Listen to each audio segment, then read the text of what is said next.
G'day, it's Rob from ECT for Health. In this session, we're going to have a look at the pathophysiology of myocardial infarction, the clot that actually causes what we commonly call a heart attack. On the whiteboard already drawn, we've got essentially a cutaway of a vessel. This could be any blood vessel in the body, but particular to a myocardial infarction, what we're looking at is a coronary artery. And what you can see on the inside of the coronary artery here is, drawn in green, is an atherosclerotic plaque. Now, we once upon a time had this understanding that atherosclerosis, or that fat that is on the inside of our arteries, grows on the inside of the walls of our arteries and probably developed from around about the middle of our teen years. We now have an understanding, particularly in our westernised culture, that the fat grows on the inside of our arteries from as early as the age of 3. So this is becoming a real pandemic, so to speak, this atherosclerosis. Now, to talk about what atherosclerosis is, this is where we need to start our understanding of how a heart attack actually occurs. On the inside of our blood vessels, we have a delicate membrane, or a delicate selection of cells called endothelial tissue, or endothelial cells. And these cells aren't just wallpaper on the inside of the artery.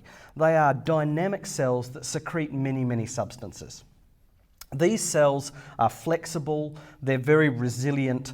However, they can be damaged with turbulent blood flow, with injuries to the inside of blood vessels. Any other tissue trauma can cause damage to this very delicate line of single cell thick endothelium. Now, to understand atherosclerosis, some of you may have remembered from the past an ad that was on the TV maybe some years ago, and the ad, if memory serves me correctly, was an ad for anti-smoking. It was to stop smoking. And you'll recall the ad, it had a surgeon who was in an operating theatre, and he pulled a blood vessel, and it was thought to be an aorta or an artery out of a person's body. And it was very graphic. He squeezed his thumb and forefinger along the artery, and a big lump of fat oozed out of the artery and onto the operating table. And it was a way of showing us the fat on the inside of our vessels. Of course, from those days, my understanding, and probably your understanding too, of how fat grows on the inside of the arteries has probably been damaged from that advertising campaign. Let's start from scratch. It wasn't an artery, it was a pig's vein to start with, and it was a combination. It wasn't fat, it was Vaseline and a combination of dye and Vaseline that was on the inside of that vessel. But it forever changed our thought or our understanding of fat on the inside of the artery. And one of the things that I wanted to try and do in this particular session is to dispel the myth of how fat grows on the inside of the artery. You know, when you buy a good piece of steak, it's really marbled. There's no big lumps of fat on it. The fat is all through the meat. And that's exactly how the fat inside your arteries grows as well. It's not a glob of butter on the inside of the lumen of the vessel. If it was, it would be easy to fix heart attacks. You just go in there and scrape the stuff out, squeeze it out, book yourself into a surgeon every so often and squeeze the fat out. But that's not how fat grows on the arteries. The fat itself is contiguous with the muscular walls of the arteries.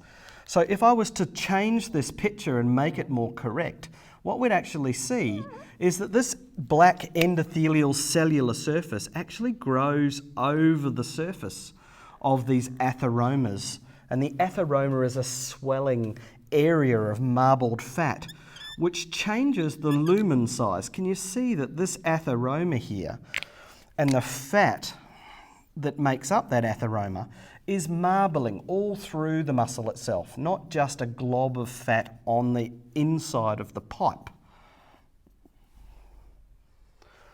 So our understanding of atheroma has to start here. We have to understand that the endothelial surface, that delicate layer of cells that are normally very elastic, that sits on the lining of the inside of your arteries, when it sits over the top of a swelling area of fat or atherosclerosis, then the cells themselves become brittle and they become hard. So that's the first principle.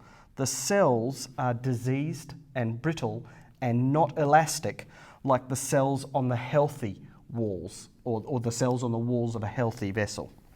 So that's the first principle. These are diseased, easy to damage, easy to fracture blood cells, endothelial cells. So blood's travelling through the blood vessel. And here it is travelling its way through the blood vessel. And as blood travels through an atheromatous vessel or a blood vessel that's got this area of narrowing, of course, just like a whole lot of lanes of traffic having to go down into one lane, the blood flow literally has to slow down to fit through this narrow gap. Now, something interesting really happens when this blood exits the narrows and now comes into an area of widening. And the interesting thing is it's probably best described as what happens at the beach when a wave comes in into the shore. And you've been there at the beach with the bare feet and you've stood on the sand and you've felt that crash of the waves that come across your toes, and you feel the clawing of the water underneath your feet at the sand underneath your feet. And that's exactly what happens as the blood comes through the narrows and then it comes out into this wider area of the vessel. It becomes turbulent. And it rolls over, much like the waves rolling over each other at the crashing of the waves on the sand. So too, the blood becomes turbulent. Now we understand that blood is not just a red fluid, it's a soup of many, many different types of cells and proteins and other different chemicals. And so the effect here as blood exits and comes into this open, wider portion from this narrow atherosclerotic plaque, the understanding is that we get a sand blasting type effect. And that sand blasting effect normally wouldn't be too damaging or too injurious to healthy endothelium. But the endothelium that sits over the top of the atheroma is sclerosed, or it's hardened. And so the atherosclerosis, or the hardening of the fatty layer, causes it to be brittle, and it fractures and it cracks. This is where the MI starts. Now, that's the second principle. Blood normally travels through pristine pipes in a laminar flow. But as it has to go through the narrows, it becomes turbulent, and it's that turbulent flow that causes fracturing to delicate, damaged endothelial tissue at the atheroma. The third principle is that within the blood, your blood is constantly trying to clot. It's constantly trying to clag up. The endothelial surfaces that I've been talking about, when healthy and intact, are constantly secreting chemicals that keep your blood liquid. If your blood was able to stay still for a period of time, hemostasis, it actually will clot. And so what happens here is that these cells that line the inside of all of your blood vessels in your body, releasing chemicals constantly, are keeping your blood from clotting and keeping your platelets from resting on the side of the wall of the artery. But that process is interrupted when this turbulent blood flow at the atheroma cracks the surface and damages these little cells. Now what we have is exposed collagen underneath that cellular layer. And collagen loves to attract platelets. So little platelets will come along, they will recognise that there was a puncture in that blood vessel wall, and they will start to proliferate. They will stick to that plaque, they will stick to that exposed, damaged area of blood vessel, and they release chemicals. Platelets release chemicals that start to call their mates, and like a message going out to all their friends to come and join the party, all of these platelets will now flood to the area and cause, as you can see here, a complete blockage. This is called a primary platelet plug. And it doesn't take too much of a rocket scientist to figure out what's going to happen to the downstream flow of blood. If these were heart cells down at this end, and this is a cardiac vessel, so there'll be heart cells down at this end of the vessel, it makes sense that those heart cells are not going to get their oxygen that they require to maintain normal function. That process is called ischemia. So that's the third principle. platelets will stick to a plaque or to a piece of damaged endothelium. And as a result, that damaged endothelium will start to clag up with this clotting process that normally doesn't happen when there is intact cells. The last piece of the puzzle is the process that we know of as coagulation. And there's a little video vignette on coagulation which is coming, or you'll find up on YouTube shortly. Coagulation is a slightly different process to the clotting process. Where clotting is platelets coming together and clumping, coagulation is fibrin, which is little strands of insoluble fibres that form out of a chemical cascade that occurs within the plasma of the blood.